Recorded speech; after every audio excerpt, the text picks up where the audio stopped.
Hey guys, it's Shayla's89, and this is Love and Hip Hop Hollywood Season 1, Episode 7.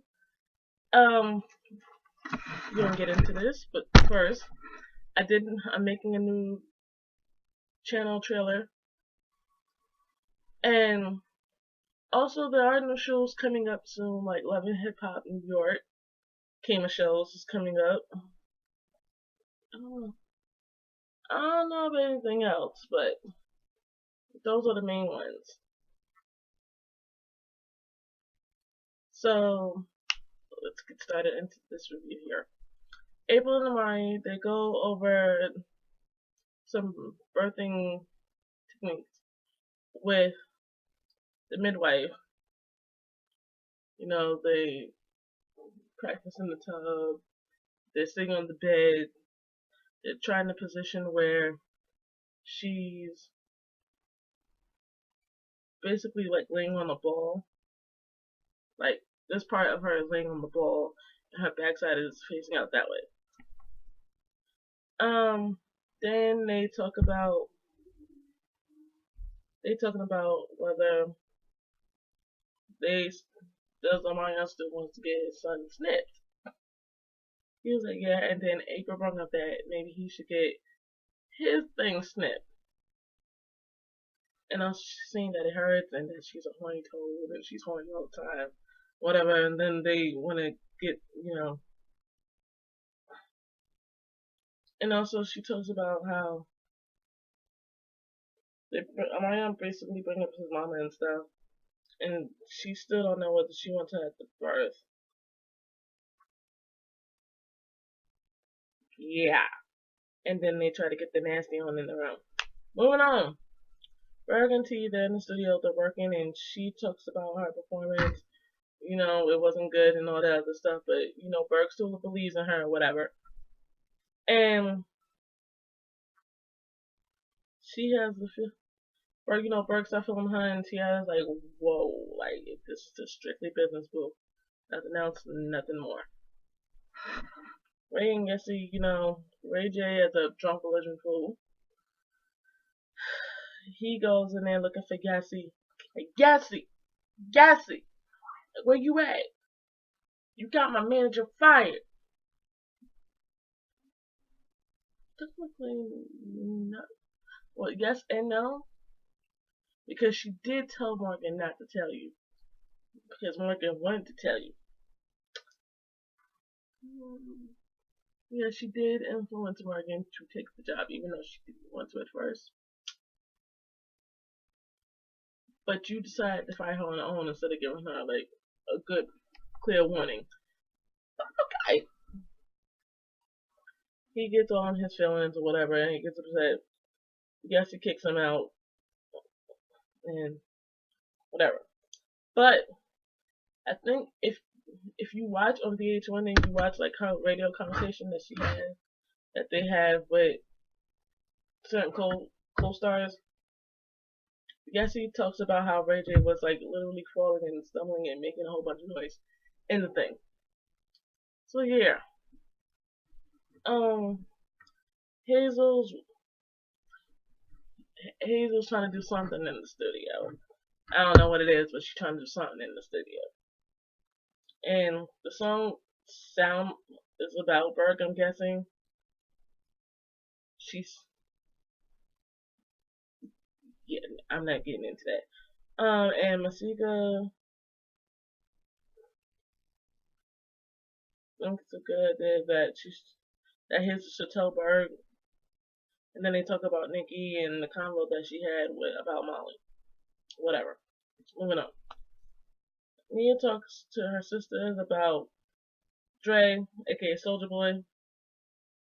The only person that knows about Dre is her sister Deja, and she's thinking about bringing him, showing him around to the family and all this stuff. Since they're thinking about getting serious. Yeah. Um, the media pops up, news, whatever, talks about Ray J getting arrested because he was sexually assaulting somebody and kicked out a police window, whatever, or this. other things, are saying he's spitting on police or whatever. So, as usual, they don't introduce Ray J as, singer and actor. They said, Brandy's little brother, Kim Kardashian's ex, or whatever. You get no respect. Sorry. Then his manager Cash talks to him about his drinking. I don't have a problem drinking. I have a problem with people talking to me while I'm drinking.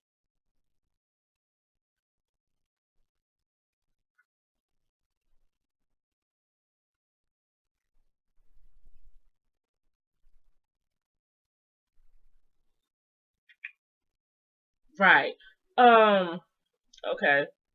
Eni and Dre, they have lunch, and they talking about meeting her father, all the stuff, and she explains to explains to Dre that yeah, I have 10 sisters, I know the ins and outs of tour and all this other stuff, whatever.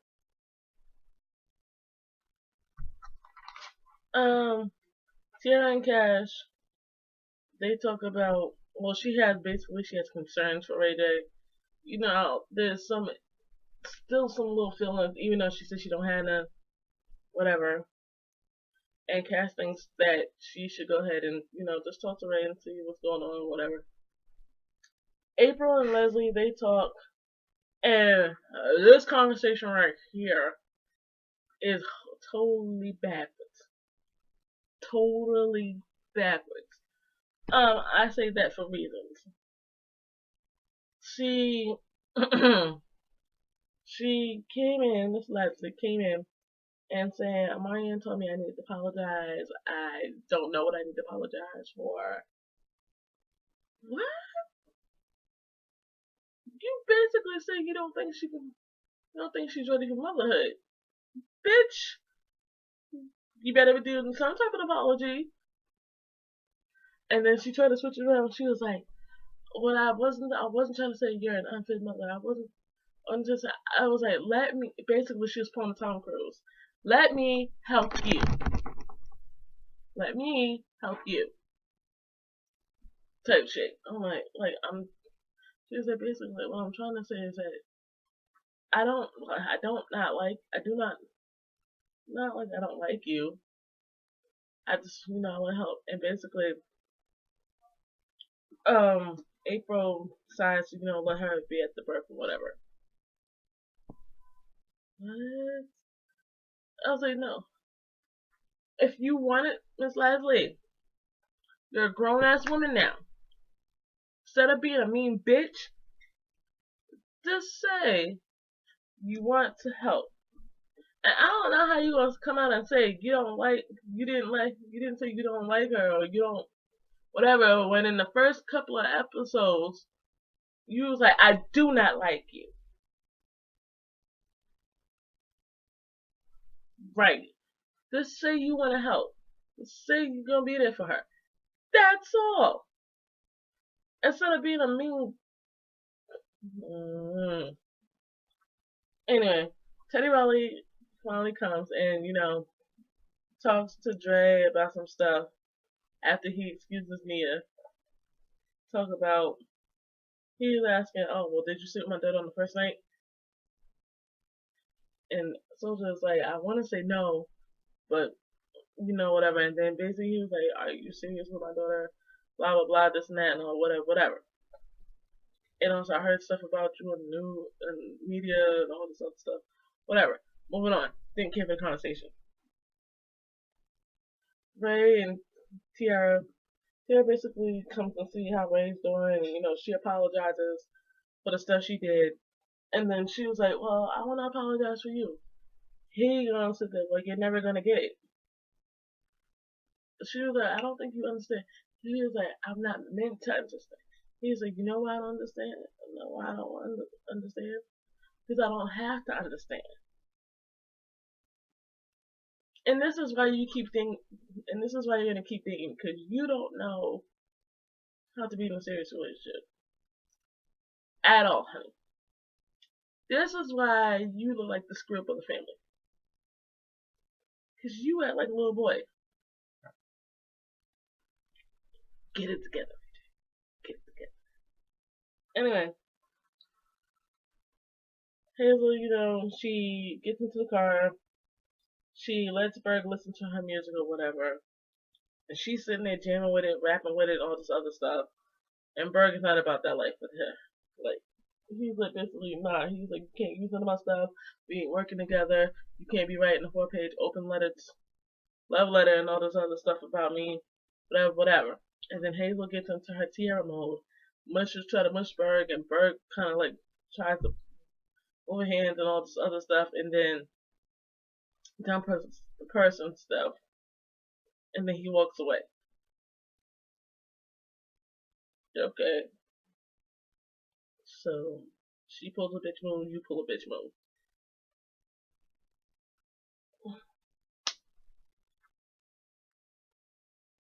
Girl versus looking like that. Cool, cool. Anyway, that was the end of the episode. The next episode I'm waiting for. I'm watching Monique scrub the hell out of Amanda. That shit was crazy. I was like, oh. She was like, I told you. What did I tell you? What did I tell you? And I can't wait to see that. Because sometimes, Amanda, you don't need to run your mouth. But I will see y'all in the next episode. I am going to catch up on American Horror Story, and I'm going to watch Tamar and Ben. And then when next Monday come around, I will record